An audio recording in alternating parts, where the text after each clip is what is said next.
Electrochemistry का most important question के बारे में डिस्कस करेंगे, जो कि आपका 100% एग्जाम में मिलेगा। 1 मार्क्स या 2 मार्क्स या आपका 3 मार्क्स क्वेश्चन या 5 मार्क्स क्वेश्चन। तो आप लोग वीडियो के अंत तक बने रहिएगा। जैसे कि यहाँ पर आपका क्वेश्चन दिया कि how much charge in Faraday is required for the reduction of 1 mole of Ag+2 आपका Ag दिया है। तो आपको यहाँ पर फैराडे चार्ज बताना है। तो आपको सीधा सबसे पहले रिएक्शन लिख लेना। Ag+, यहाँ पर आपका 1 इलेक्ट्रॉन है तो ये आपका बैलेंस हो जाएगा, ये Ag हो जाएगा। तो यहाँ पर N = आपका 1 हो जाएगा, क्योंकि आपका यहाँ पर 1 इलेक्ट्रॉन है। या आप इसको +1 चार्ज से भी याद कर सकते हो। चार्ज का जो फार्मूला होता है Q = NF होता है। तो N का वैल्यू यहाँ पर 1 है, तो ये आपका 1 फैराडे चार्ज हो जाएगा। या आपसे क्वेश्चन में हो सकता है कि ये MCQ में क्वेश्चन पूछे, तो आपको याद रखना 1 फैराडे है, तो आपका इसका आंसर 1 फैराडे हो जाएगा। या आपका 1 फैराडे = 96500 कूलाम मोल इनवर्स इसका वैल्यू होता है। तो इसमें 1 × 96500 का मल्टीप्लाई करेंगे तो ये आपका इतना यहाँ से आंसर आपका आ जाएगा कूलाम्स। तो यही आपको यहाँ पर चार्ज कैलकुलेट करना था क्वेश्चन में। इसी तरीके से आपका यहाँ पर नेक्स्ट क्वेश्चन दिया है। सेम क्वेश्चन है, how much charge in Faraday is required for the reduction of 1 mole of Zn+2। आपका TO वाला 2 और आपका Zn दिया है। तो यहाँ पर Zn+2 प्लस आपका 2 इलेक्ट्रॉन्स, एरो आपका Zn हो जाएगा। तो यहाँ पर N का वैल्यू आपका 2 हो जाएगा। तो Q = NF होता है फार्मूला। तो ये आपका 2 फैराडे चार्ज आपका यहाँ से निकल के आ जाएगा। या आप इसमें F का वैल्यू यहाँ पर पुट कर सकते हो 96500, जो कि हमारा कूलाम मोल इनवर्स होता है। तो इसका हम इसमें मल्टीप्लाई कर देंगे तो ये 193000 कूलाम आपका आंसर निकल के आ जाएगा। तो ये आप आंसर चेक कर लेना कि 2 फैराडे आपका आंसर है कि या आपका 193000 आपका आंसर है। इसी तरीके से सेम क्वेश्चन आपको और दिया है, how much charge in Faraday is required आपका दिया है for the reduction of 1 mole of Al+3 TO वाला 2 और आपका Al दिया है। तो यहाँ पर 3 इलेक्ट्रॉन चार्ज होगा, तो इसलिए N का वैल्यू 3 हो जाएगा। तो Q = NF होगा, तो यहाँ से आपका 3 फैराडे चार्ज हो जाएगा। F का वैल्यू आपका 96500 डालोगे तो आपका ये 289500 कूलाम्स आपका यहाँ से निकल के आ जाएगा। तो ये आपका 1 मार्क्स में या तो MCQ में पूछेगा या आप किसी जो है आपका जो है क्वेश्चन के साथ में ऐड होगा आपका। Calculate the EMF of the following shall. Ni+ आपका 2Ag+ है, ये 0.01 है, तो इसको आप 10⁻⁻2 लिख सकते हैं। ये आपका Ni+2 है, तो ये 0.1 है, तो इसको हम यहाँ पर 10⁻⁻1 लिख सकते हैं, प्लस आपका 2Ag। तो given that E0 cell = 1.05 volt और log 10 का वैल्यू आपको 1 दिया है। तो ये आपका मोस्ट इंपॉर्टेंट क्वेश्चन है, जो कि आपका 3 मार्क्स में 100% आपसे पूछा जाएगा। तो इसका आप मेथड सीख लीजिएगा, या तो आपको ये क्वेश्चन एज इट इज आपको पेपर में मिल जाएगा, नहीं तो आपको इसी टाइप का भी क्वेश्चन और भी आप सॉल्व कर सकते हो। तो जैसे कि आपका यहाँ पर क्वेश्चन में दिया है Ni, एरो आपको Ni+2, यहाँ पर +2 इलेक्ट्रॉन्स हो जाएगा। ये आपका 2Ag+ और प्लस आपका 2 इलेक्ट्रॉन्स, एरो आपका 2Ag है, क्योंकि इसमें आपका 2 का मल्टीप्लाई किया गया है, इसलिए आपका यहाँ पर ये 2Ag है। क्योंकि यहाँ पर Ag+ है, यहाँ पर 1 इलेक्ट्रॉन्स है, ये बैलेंस करने के लिए 2 इलेक्ट्रॉन सेम रहे, तो ये हमारा कैंसिल आउट भी हो जाता है, तो इसलिए यहाँ पर 2 का मल्टीप्लाई किया गया है। तो ये 2 इलेक्ट्रॉन कैंसिल हो जाएगा, तो आपका यहाँ से N का वैल्यू 2 निकल के आ जाएगा। तो हमें N का वैल्यू फाइंड करने के लिए इसको हमें यहाँ पर इक्वेशन को, सेल इक्वेशन को रिप्रेजेंट करना पड़ता है, जिसको हम नस्ट इक्वेशन बोलते हैं। अब आपको यहाँ पर फार्मूला जो कि क्वेश्चन में बोल रहा है calculate the EMF of the cell, तो आपको यहाँ पर E सेल क्या करना है, कैलकुलेट करना है।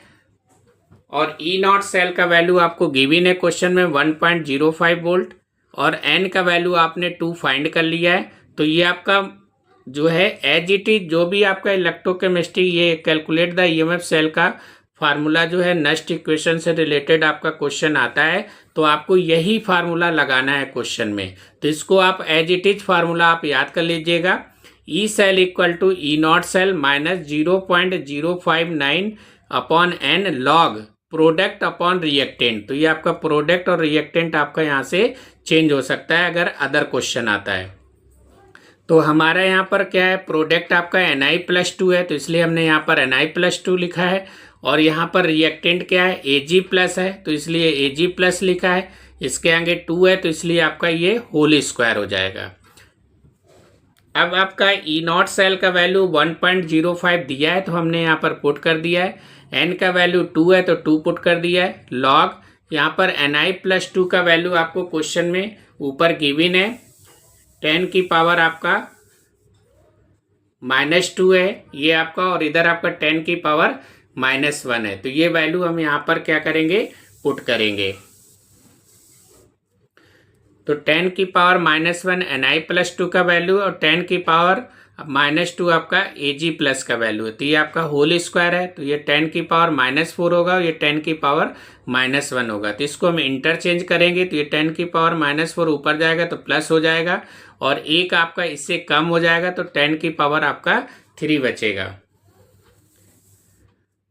तो ये हमारा यहाँ पर 1.05 माइनस 0.059 अपॉन 2 लॉग 10 की पावर 3। तो ये हमारे यहाँ पर फार्मूला लग जाता है log m की पावर n का, तो ये n log m हो जाएगा, तो ये 3 आपका आगे आ जाएगा, और ये आपका log 10 हो जाएगा, और log 10 का वैल्यू आपका 1 होता है, जो कि हमारा क्वेश्चन में ऑलरेडी गिवन है।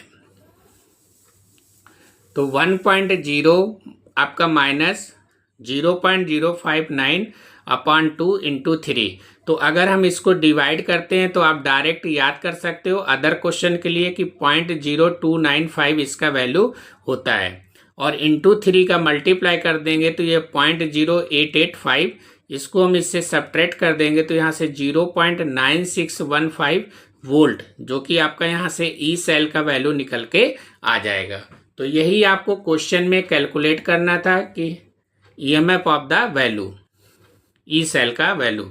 तो आपको इसको अच्छे से याद कर लीजिएगा और प्रैक्टिस कर लीजिएगा। अगर आप इसी टाइप का और भी क्वेश्चन लगाना चाह रहे हैं तो हमारा वीडियो ऑलरेडी चैनल पे अपलोड है, आप वहां से भी और देख सकते हैं।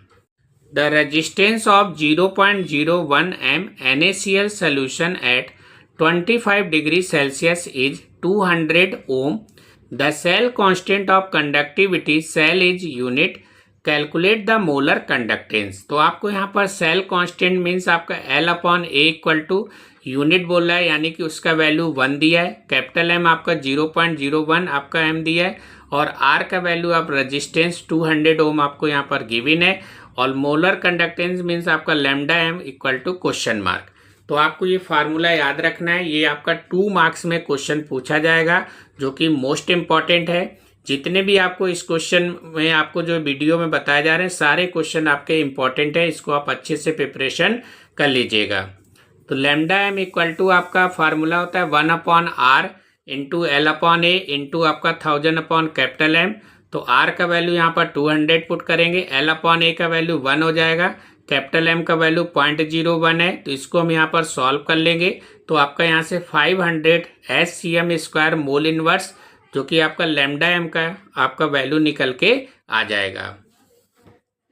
नेक्स्ट क्वेश्चन दिया है हमारा, the conductivity of 0.20 m solution of KCl at 298 Kelvin is 0.025 ScM inverse, calculate its molar conductivity. तो कैपिटल M आपको यहाँ पर गिवन है, और कापा का वैल्यू आपको यहाँ पर गिवन है, और molar conductivity means λm equal to question mark.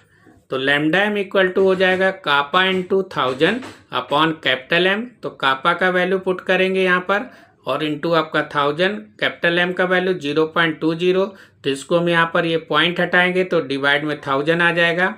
इधर आपका पॉइंट हटाएंगे तो ये 100 आपका ऊपर चला जाएगा, ये 1000 था 20, तो ये कैंसिल आउट होके तो आपका यहाँ से λm 125 ScM² मोल इनवर्स आपका निकल के आ जाएगा। नेक्स्ट क्वेश्चन आपका दिया है, the molar conductivity of a 1.5 m solution of an electrolyte is found to be 138.9 SCM square mole inverse, calculate conductivity of the solution. तो आपको ये यहाँ पर फाइंड करना है। तो कैपिटल एम का वैल्यू आपको गिवन है, लैम्डा एम भी गिवन है, kappa equal to question mark. तो अब आपको यहाँ पर कापा का वैल्यू फाइंड करना है।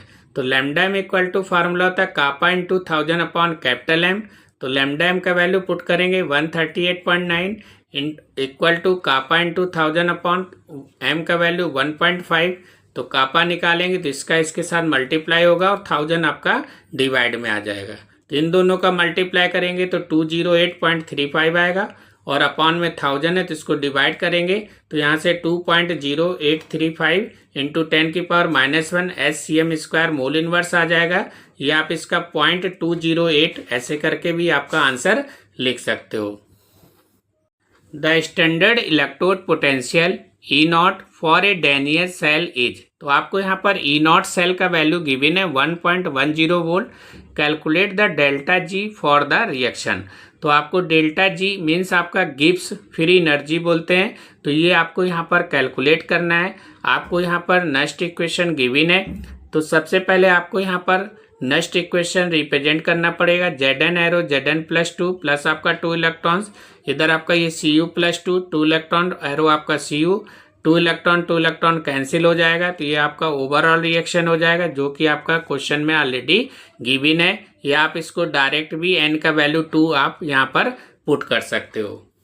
तो E0 सेल आपको गिवन है क्वेश्चन में 1.10 आपका वोल्ट और डेल्टा जी आपको यहाँ पर कैलकुलेट करना है। तो delta G equal to formula आता है -n E0 और सेल और इंटू एफ होता है। तो n का वैल्यू 2 है, E0 का वैल्यू 1.10 है और f मीन्स फैराडे होता है। फैराडे का वैल्यू 96500 जो कि आपको गिवन है क्वेश्चन में, या आप इसको याद भी कर सकते हो। इनका सबका मल्टीप्लाई करेंगे तो 212 और आपका 3 आपका 00 जो कि जूल मोल इनवर्स आपका यहाँ से निकल के आ जाएगा। इसको हम 1000 से डिवाइड करेंगे तो ये आपका किलो जूल मोल इनवर्स आपका इसका डेल्टा जी का यूनिट्स होता है। तो ये आपका -212.3 किलो जूल मोल इनवर्स आपका यहाँ से निकल के आ जाएगा। तो ये इंपॉर्टेंट क्वेश्चन है, 2 मार्क्स में आपसे पूछता है। आप इसका फार्मूला याद रखिएगा और फैराडे का 96500 होता है। तो आप इसको फार्मूला को यूज करके अदर भी क्वेश्चन आप इसको सॉल्व कर सकते हो एज इट इज आपका। Draw a graph between lambda m naught and आपका root C for the strong and weak electrolyte. तो ये आपका यहाँ पर स्ट्रॉन्ग इलेक्ट्रोलाइट का ग्राफ है और ये हमारा यहाँ पर वीक इलेक्ट्रोलाइट का ग्राफ है। नेक्स्ट आपका क्वेश्चन है what are fuel cell, explain the electrode reaction involve in the working of H2O2 fuel cell. तो आपको यहाँ पर ये क्वेश्चन 2 मार्क्स में आपसे पूछा जाएगा, इंपॉर्टेंट है। फ्यूल सेल का डेफिनेशन याद रखना है। फ्यूल सेल हमारा क्या करता है, कन्वर्ट केमिकल एनर्जी को जो है इनटू इलेक्ट्रिकल एनर्जी में डायरेक्ट क्या कर देता है, कन्वर्ट कर देता है। तो इसी को हम यहाँ पर फ्यूल सेल के नाम से जानते हैं। H2O2 इसका जो है एग्जाम्पल है। यहाँ पर आपको एक रिएक्शन भी जो है आपसे पूछ रहा है कि इसका रिएक्शन लिख के दिखाइए। तो H2 प्लस आपका 2OH एरो आपका 2H2O प्लस आपका 2 इलेक्ट्रॉन्स हो जाएगा। ये आपका एनोड पर है और ये हमारे यहाँ पर कैथोड पे है। ओवरऑल इसको हम यहाँ पर ऐड करेंगे तो ये आपका 2 इलेक्ट्रॉन, इसलिए 2 का इसमें मल्टीप्लाई किया गया है। तो ये 4 इलेक्ट्रॉन कैंसिल हो जाएगा। ये आपका 2H2 हो जाएगा प्लस आपका O2 हो गया। एरो इधर आपका 2H2O इधर आपका आ जाएगा। तो ये आपका यहाँ से 4H और ये भी आपका 4H क्या होगा, कैंसिल आउट हो जाएगा। तो ये आपका नेट रिएक्शन आपका यहाँ से जो है निकल के आ जाएगा। यही आपको यहाँ पर फाइंड करना था। नेक्स्ट आपसे पूछ रहा है write 2 advantage of H2O2 fuel cell over ordinary cell.